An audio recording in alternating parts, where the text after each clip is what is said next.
Okay, this is my crude drawing of DCC. On a small layout, this is not an issue. And when DCC first came out, this wasn't an issue. But technology has moved ahead, and this has become an issue. So, DCC is nothing more than a square sine wave that's been pulse modulated, which means the distances between the peaks and the troughs change. So typically AC power is on 50 or 60 cycles, so it's megahertz. So it cycles up and down 50, 60 cycles in I think it's a millionth of a second.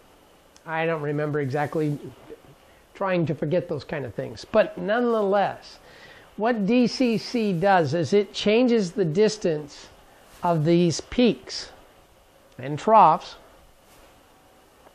and that's how it sends its ones and its zeros. A 1 is 53 microseconds. To understand how big a microsecond is, a millisecond, which in our world, as you and me exist, is instantaneous. A microsecond is 1/1,000,000th of a second. Or there are 1,000 instantaneous microseconds. There's 1,000 microseconds in 1 instantaneous millisecond. There, I said it right. So, a 1 is 53 microseconds long, and a 0 is 100 microseconds long. So, right now, you're going, Mike, this is crazy. It's in a measurement that doesn't even make sense, that it's so small, it's an issue. Well, you need to understand the physical limitations of the system. So, when a packet goes out, a packet begins with 10 ones. So, 53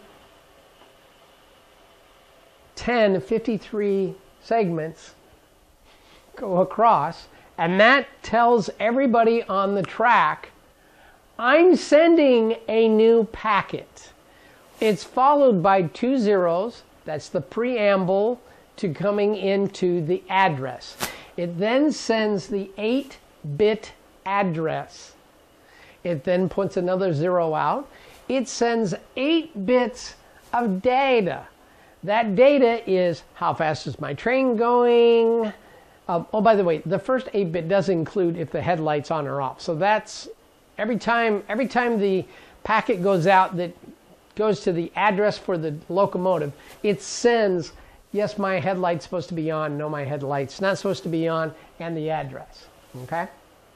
But then you get a 0, then you get another packet, and that packet is how fast am I going.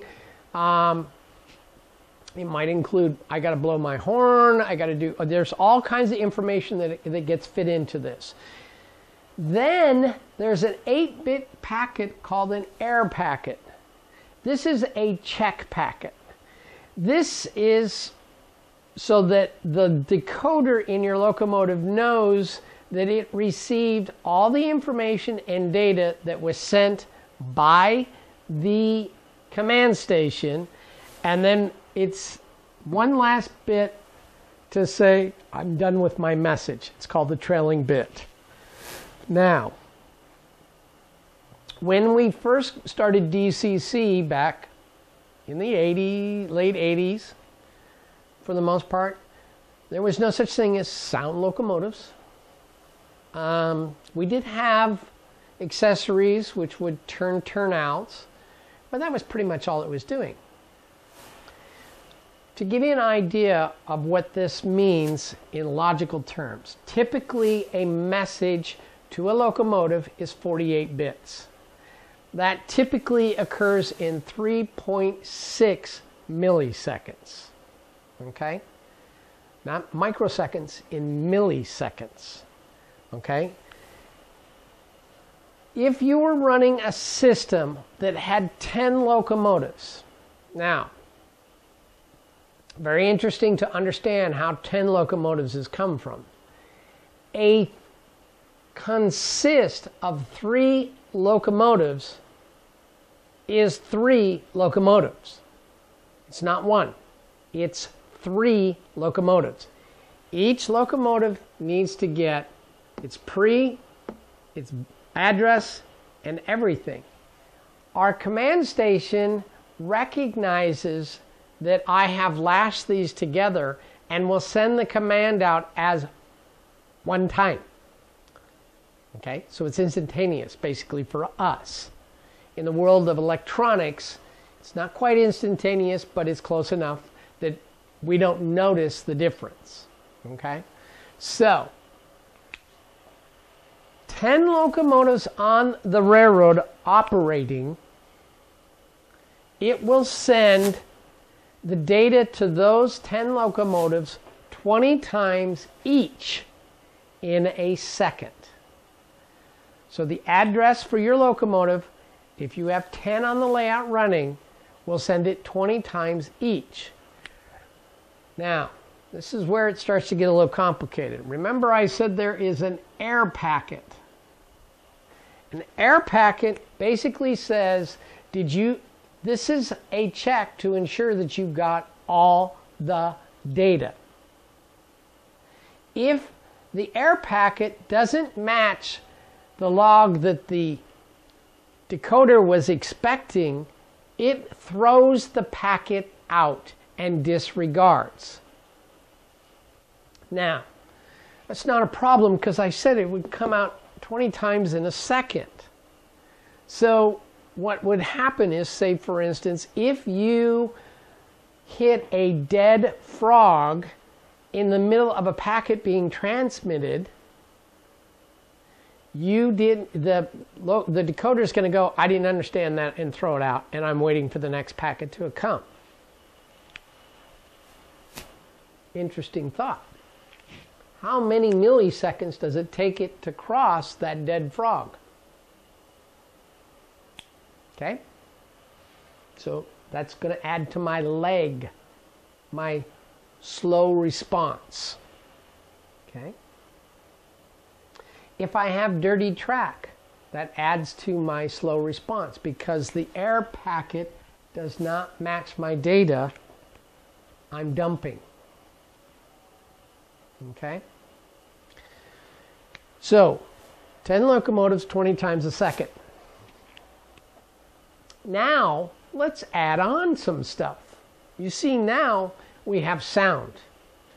And instead of just a packet going out constantly saying this is the speed that you're going, because you're adjusting the knob to go faster or slower, you're pushing the button, and every time that happens, that packet data changes, and that needs to be changed. Okay? Now, again, 10 locomotives, 20 per second, not a problem. Right? For the most part. We don't see it.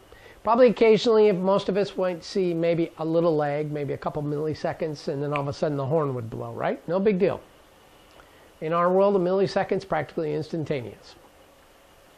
But now, let's add on some accessories. Now, understand, you have one command station sending out all of this information. And I have on my layout 167 turnouts and 5 operators and 3 yards or more. That's got to go through that same data line. That also has got to fit into there. That also is going to reduce that number of 20 times a second. Now let's just do some crazy math. At 20 times a second, if I add 15 locomotives, This number also is going down by roughly half. I'm getting roughly 10 to 15 times per second.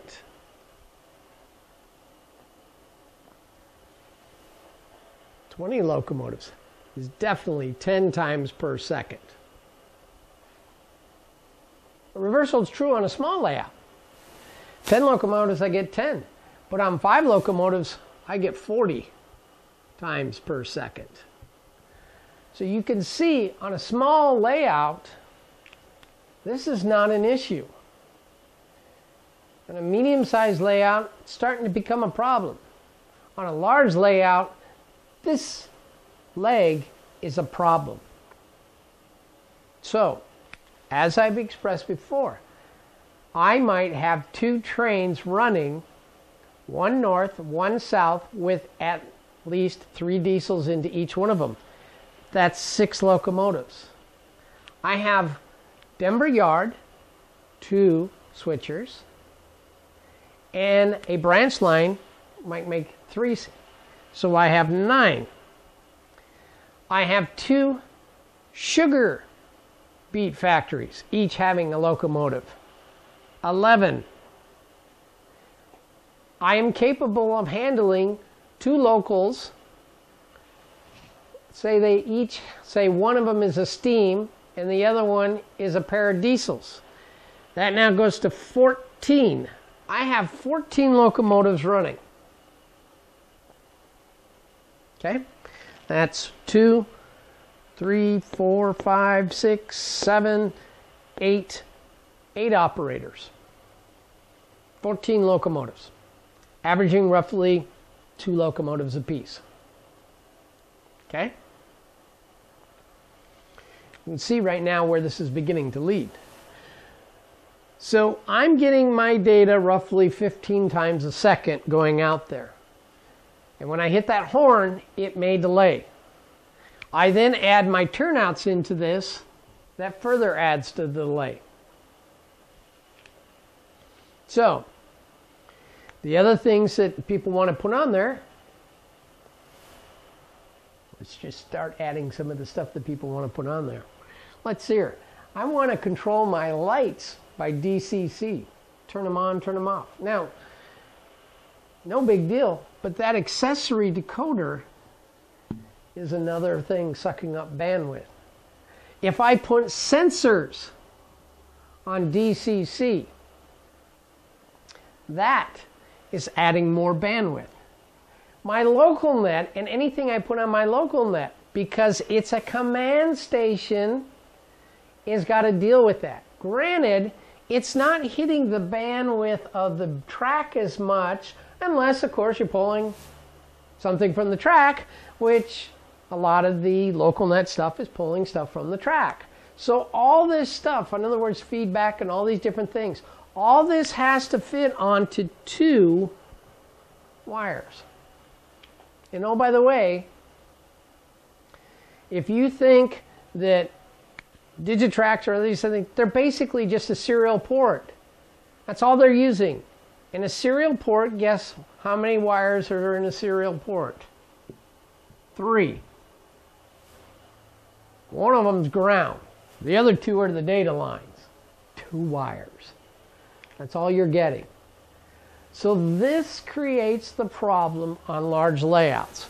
As you add more locomotives, more operators, more inputs, more things on the DCC line, it slows things down. So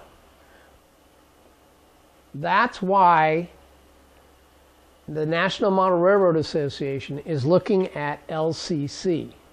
We are trying to get a lot of this stuff off of the true wires that are on the track and getting them to a separate, more robust line to manage data.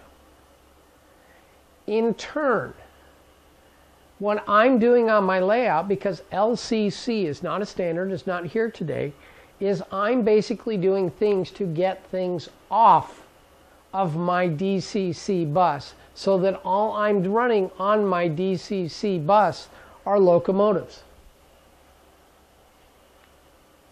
So, The difference between a large layout and a medium and a small layout is data and how we manage that.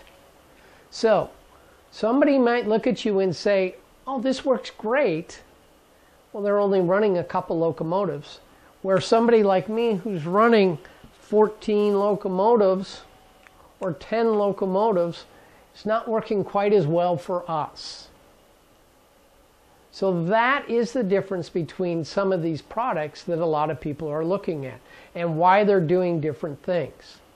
In my case, what I'm doing and what's going to come into play with sensors is I'm moving stuff off of the DCC bus because I need that bandwidth to run my locomotives so that when a horn is blown, it blows. And when I turn a turnout, it turns. And it doesn't have those couple milliseconds of delay. And it just will make the layout operate quicker and faster. One of the things that I'm doing is I'm taking all of my sensors, which is why I like the NCE, because they're very flexible, and I'm attaching them to a USB bus separate from all of this that goes straight to my computer, that will feed straight into JMRI, that will not affect my data bus. As a matter of fact, a USB bus being faster, I will be able to get that data to the computer quicker and not affect my locomotive running. So that is why large layout operators and these large clubs that have lots of modules see this DCC problem. There's a physical limitation. You can only send so much data out at a time because it's based on time. There's only 1 second in 1 second. I don't care what you do with it. You can't get 2 seconds to fit into one. And that's what we're dealing with here. So explaining that will explain why the next step I'm doing is not going to be hooking up anything to my DCC system except to run trains and my turnouts. The reason why I'm still leaving my turnouts on there is accessory decoders only need the signal once or twice being sent out. And I don't remember how often it sends off an accessory. I didn't want to do that much research, but it doesn't need to send an accessory all the time. It only sends a message when a change of state has been given. Okay? So, and yes, there is an air packet figured into that too, and so there is multiple repeats, and yes, that does affect this. If it becomes a problem, I too will move off because I have a solution. I can control my turnouts via Arduinos, and I can do it through serial port control that is separate from DCC. But I don't think I'm running into a problem. I think some of the folks that have a lot, now mine's only 900 square feet and I'm only running, like I said, about 14 engines. Now understand, just to add to the situation, if the command station knows there is a locomotive parked somewhere as an active locomotive, it has to send data, which goes to one of the reasons why I turn off the power to my staging yard when I have a locomotive parked. Other than the fact that, sit down and figure it out, just like I just got done explaining, I can park 16 trains, well, actually I can park 14 trains into my staging yard. If each train has a sound locomotive, that's 14 locomotives making a bunch of noise underneath Denver that you can't see. So I gave my dispatcher through JMR the ability to power off tracks. It does two things. Saves me space for my data, cuts the noise underneath Denver, and now I have a better operations. So that's what's going on with large layouts. So given that situation, the next step that I'm taking through in sensors is I'm going to move everything off of the DC bus, and I'm putting them onto an Arduino to be controlled from JMRI directly by the computer. So let's get into that in the next video. Right now, this video's gone long enough. Until next time, happy modeling.